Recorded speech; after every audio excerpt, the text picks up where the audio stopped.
with that out of the way, let's go ahead and get into this second segment, which is going to be talking about what this NBA season has proven so far. Again, this is inspired by Swish Out, who made a video on this, and I'm just going to give my thoughts on the things that he said. I'm obviously not going to say what he said, but if we agree on it, then I just wanted to let you guys know that these are still my opinions on this and just how I feel about it. And also giving credit to Swish Out, because I wouldn't want to steal anyone's work, because that's just not cool.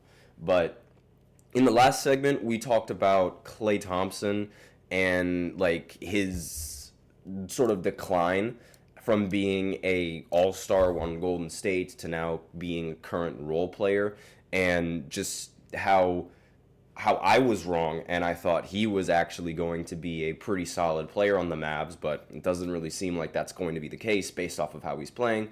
And then we also talked about the Timberwolves and their lack of success happening right now, going into as of right now in the season, since they traded Karl Anthony Towns, because they were one series away from making it to the finals. Then they trade Karl Anthony Towns, and now they're 11-10 and sitting at a very near 500 record.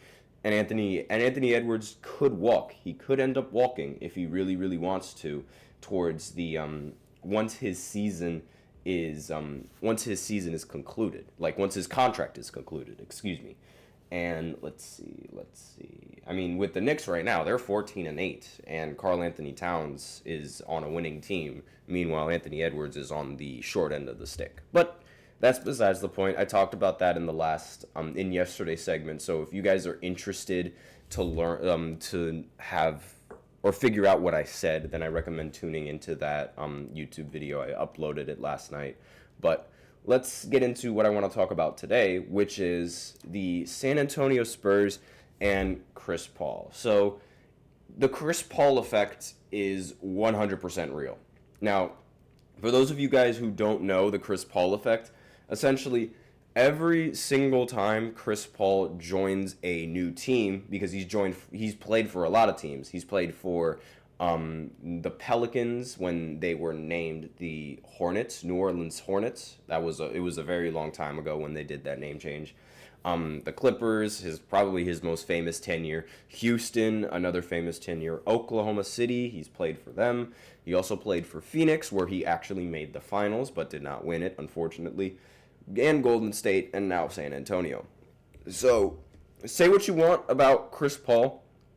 Say what you want about him being a playoff choker, how he does not have enough rings, how he does not have any rings. He is, in my opinion, a playoff choker, but I cannot deny the amount of impact that this man brings to a regular season and to a team overall. I cannot deny that impact whatsoever.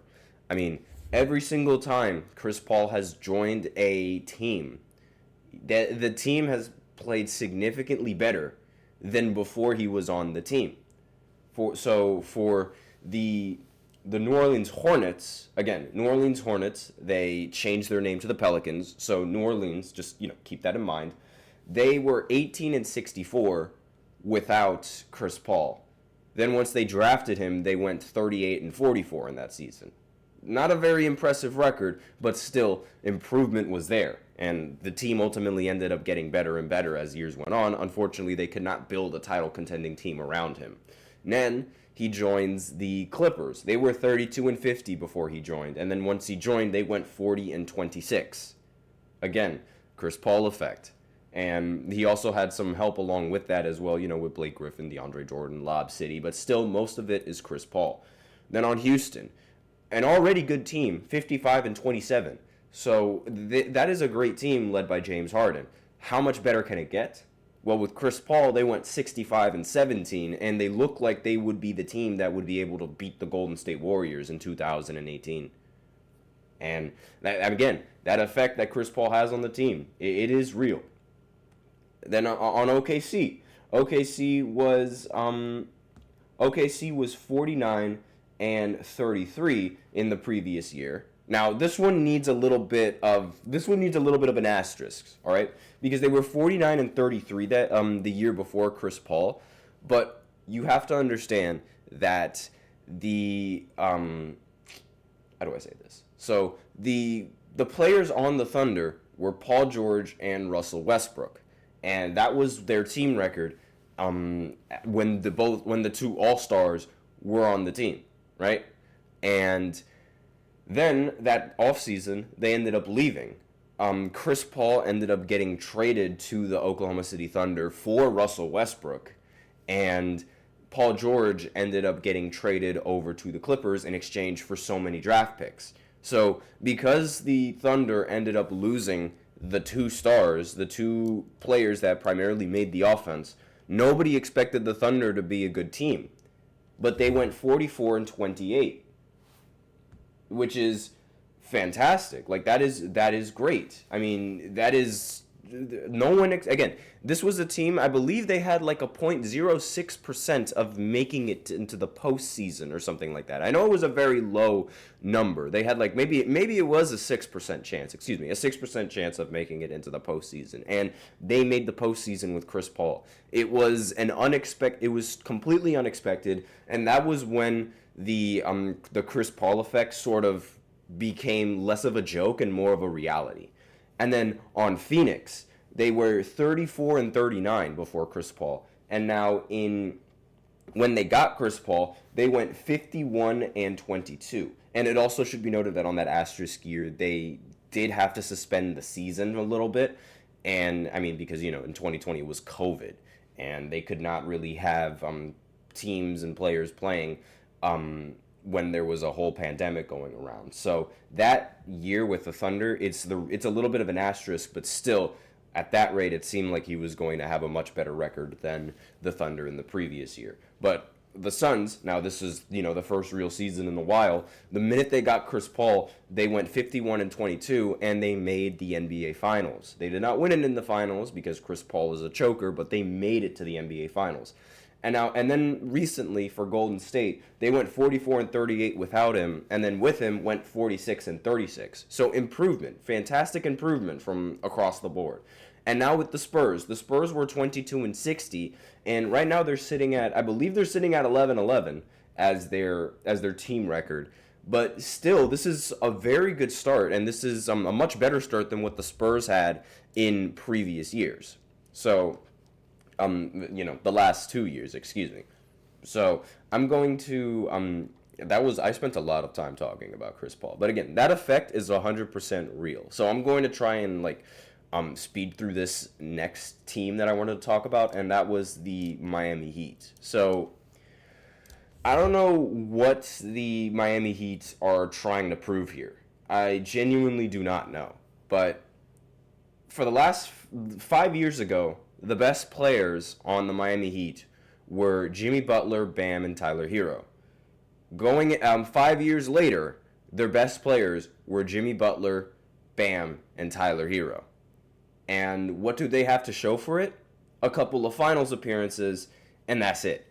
I don't know why Miami is not trying to change the roster and completely just revamp the entirety of the roster like several other teams did. I mean, the Celtics, they were a fantastic team. They were making the finals, and they were making it to the Eastern Conference Finals almost every single year.